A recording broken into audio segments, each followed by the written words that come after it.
very like therapeutic seeing these little ruffled scallops come to life.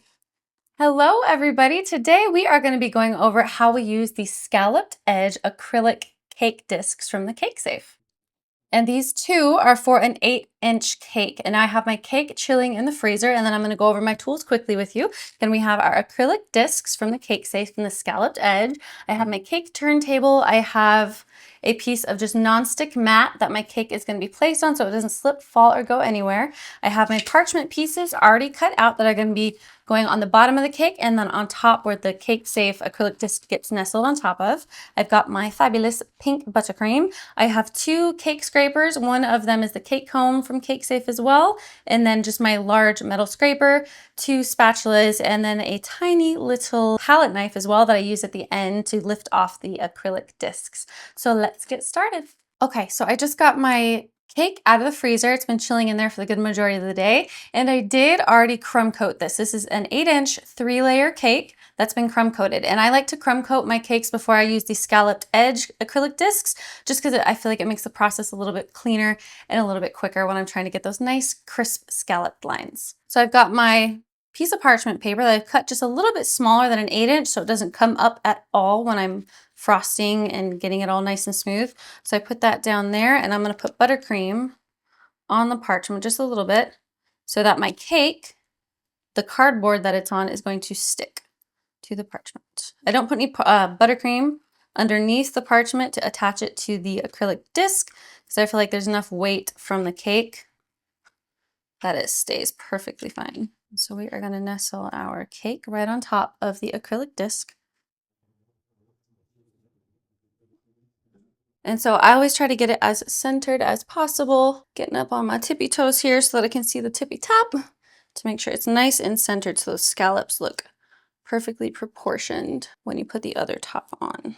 And it's actually got the little lines too to kind of help you out with that as well and guide it a little bit. Now I'm going back and I'm putting a little bit of buttercream on top of my disc here just to attach that other piece of parchment that we're going to use to lift off the top when we're done. But I want it to be flat. Cool thing is you can fix all the little imperfections after. Nothing is like completely set in stone because it's not concrete. It's just American buttercream. All right, so what I'm going to do is I'm going to attach the top part of the acrylic disc to my cake now. I'm going to put a lot of buttercream on top because this is what we are going to use to make it nice and crisp edges on top of the cake.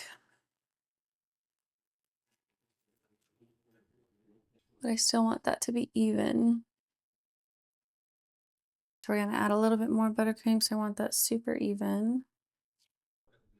And what I'm going to do next is I'm actually going to heat my buttercream up a little bit because I'm noticing quite a few, because I use a mock Swiss meringue buttercream for this, and I'm noticing quite a few air bubbles. So I'm going to melt it just a little bit to kind of help get those out, because when I am doing the sides, I don't want to see a lot of bubbles. I mean, yes, it can make it look a little rustic, which isn't a bad thing, but I want this one to be a little bit cleaner.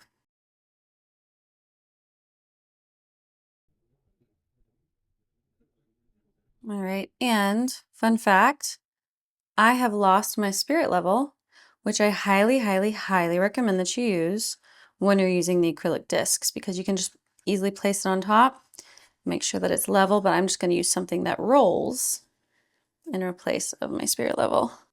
And we're just going to place this guy right on top. And we're going to move it around too to make sure that it's all even. And once I've made sure that it's even, I'm going to squish it down. Let's see if this is tall enough, because this is only 3 layers, so it's perfect. Okay, yep, that's straight. And I just go around each side, making sure that it's straight up and down. If it's not, I just give it a little push, which is what I just had to do there. It's also an easy way to make sure that it's straight. Because I don't know about you, but like wonky looking scallops stick out like a sore thumb. So it's always good to make sure that they are straight and lined up perfectly. And I like to push from one side, kind of inward. I use my hand on the opposite side with the one I'm pushing that has the scraper in. just to make sure it's kind of got even pressure and it's not being pushed off of the cake, right? Because that wouldn't be good. Relatively even like that. Okay, so now we're going to push it down.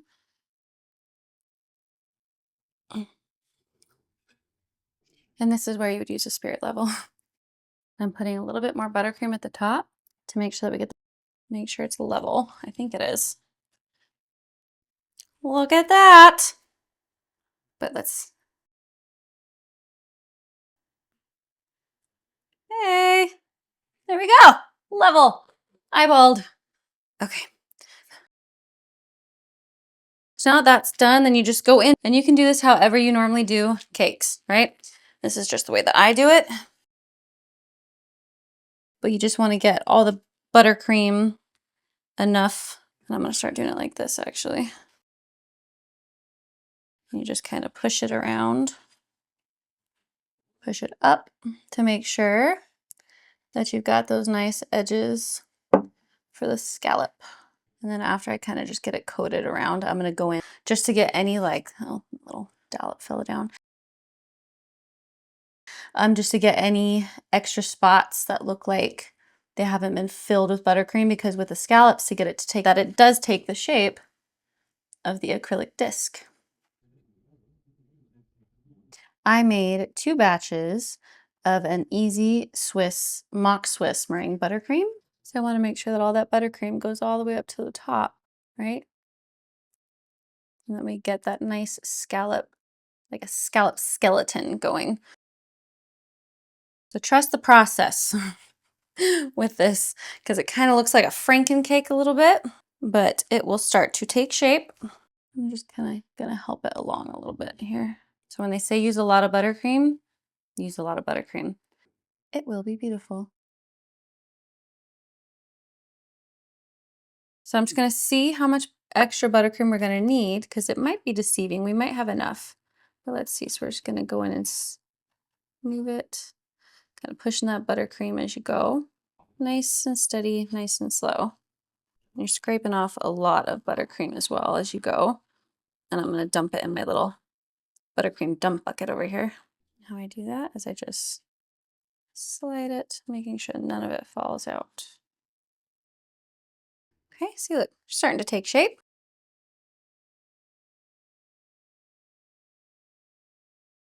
When you have enough buttercream there, it's very like therapeutic seeing these little ruffled scallops come to life.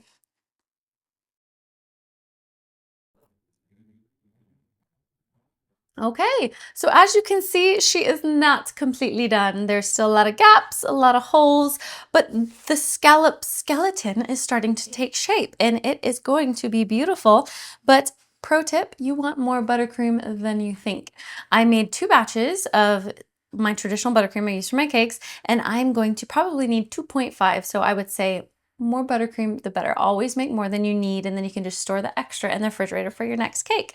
So we are gonna pause on this. I'm gonna put it in the fridge and let her set for a little bit while I make my next batch of buttercream, and we will come back. All right, we are back. I've got my ample amounts of buttercream now to finish off this lovely scalloped cake, so let's get started. Okay, so in this cake, the cool thing about it, and especially this video that we've made, is it's not going to be perfect. So something important to note is this cake, like we've said, is a trust the process type of cake. And something also fun to note is this is only my 2nd time using these scalloped edge acrylic discs. So this cake is not going to be perfect right now, but that's the point. It's a trust the process. These tools work beautifully. It just might take some time to get it to your desired look and outcome. You just have to be patient. And so what I'm doing now is I'm literally just filling the whole thing with buttercream to make sure that we get those lovely little scalloped edges, the crisp looking scalloped edges up at the top.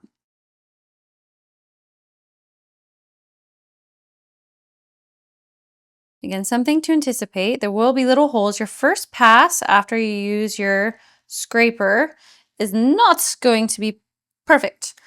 It's not. I mean, if it is, great, but I haven't experienced that yet because it does take a couple of tries just to get that really smooth finish, and I still go over it with my hot scraper. So we're just going to insert that in that little scallop, pressing down and dragging it.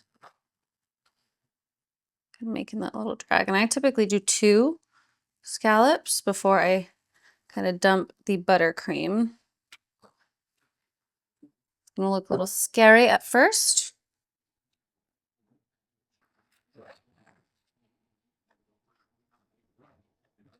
Looks like I didn't fill it in all the way right there.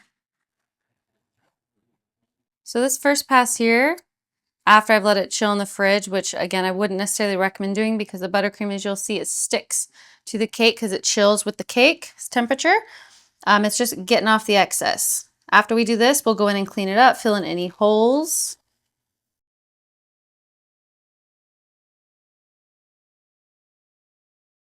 I'm switching to my metal scraper for this part because the acrylic one, it's a little bit thicker and I want to really get into those middle parts of the acrylic scallop to make sure I can get it super, super smooth.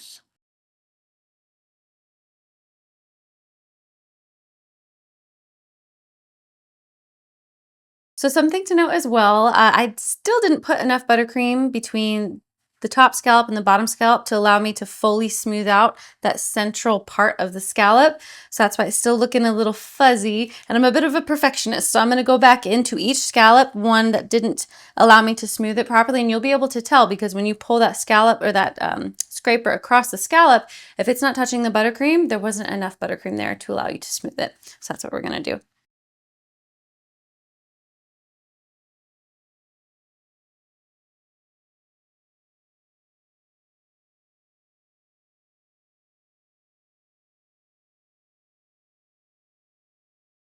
Okay, so I just did my final scrape, getting off all the excess. I'm going to heat up my scraper with my handy dandy little blowtorch here that I get off of Amazon so I can just get it a little bit smoother. And then after that, I'm going to put it back in the fridge for about 10 minutes just so that I can come back to it when it's a little bit chilled and I can, with some gloves on, go and just really smooth it out, all those little bumps and imperfections. So I'm going to try to get the most of them right now.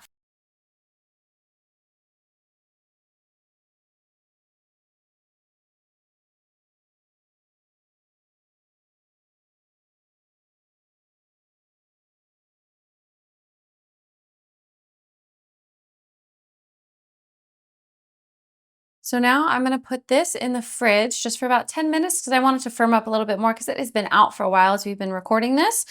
Because I do still see some bumps and just some unevenness that when it's chilled, not soft like it is right now, you can go in with just a little piping bag or even just your finger with some gloves on and just kind of smooth it out. And that's how you get that perfect kind of almost a velvet-like finish. So this is going to go in the fridge for about 10 minutes and then we'll be back. So I'm using my hands without gloves because I need the heat from my hands to transfer to this a little bit to help smooth out some of the imperfections because my hands are very clean. I know how clean they are. And I've got my little towels right next to me so I can wipe them off.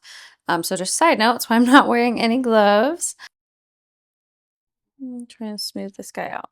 And you know what? It might not end up being perfect, and that's okay.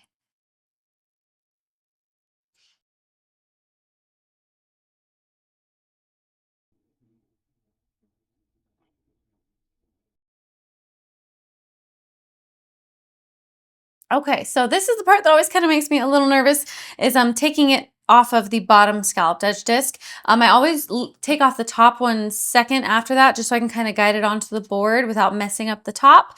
So we are going to do that now. But what I do is I've got a couple different things. I've got a pretty big palette knife, this big old dude, and then this guy. And so we're going to use those to kind of get under the cake, lift it off and onto the board. It typically always, the bottom half gets messed up a little bit. But again, beauty of this is that we can always come back and fix it. Bring it all the way under there, just loosening it off of the cake disc. I'm going to go in with this guy and make sure that I'm moving it. Keep sliding. Make sure the board is ready. Try to get them as centered as possible.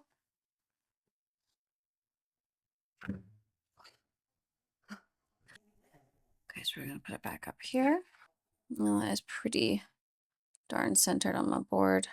Scoot it back just a tad. So now, as you guys can see, all that gunk down there, I'm gonna go in and clean that up.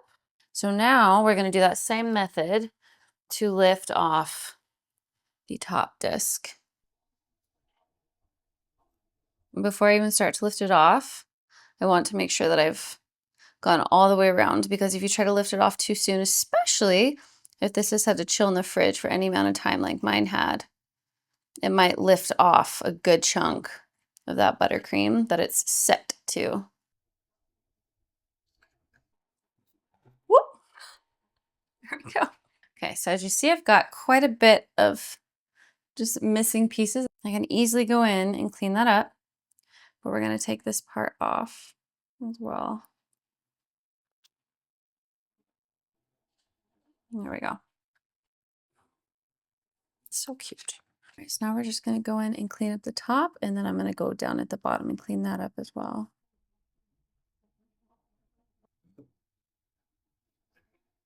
And you can be as much of a perfectionist with this as you want. If you're going to be having another cake going on top and kind of covering up all the little missing pieces, then you probably don't have to do everything that I'm about to do. But I do like to make sure that it's relatively clean.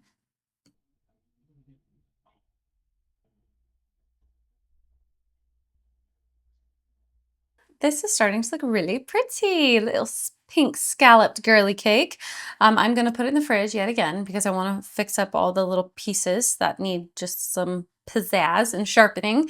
You could stop right here, but I like to make the edges a little bit more crisp, so we're going to let it sit in the fridge again for about an hour this time, because we're not going to have to worry about the discs coming off. They're already off, so at this point we are literally just making it look extra pretty. So we'll see you in about an hour. Okay, so this has been chilling in the fridge for about an hour and a half. So I would say that it's firm enough to really kind of carve out some of those edges to make them a little bit crisper and a little bit cleaner. And at the bottom as well, I'm going to clean that up too, because when I put it onto the cake board, just it got a little messy, but we can definitely clean that up.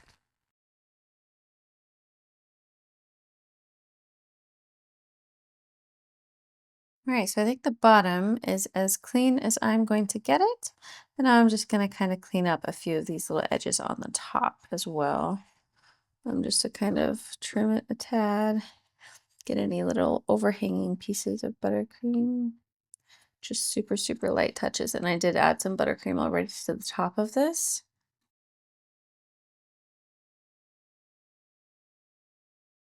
All right, so just finishing up the last little scallop, just cleaning it up, making it look a little bit crisper, and voila, we are done. So a few little tips and tricks about these fabulous scalloped edge acrylic discs from the CakeSafe.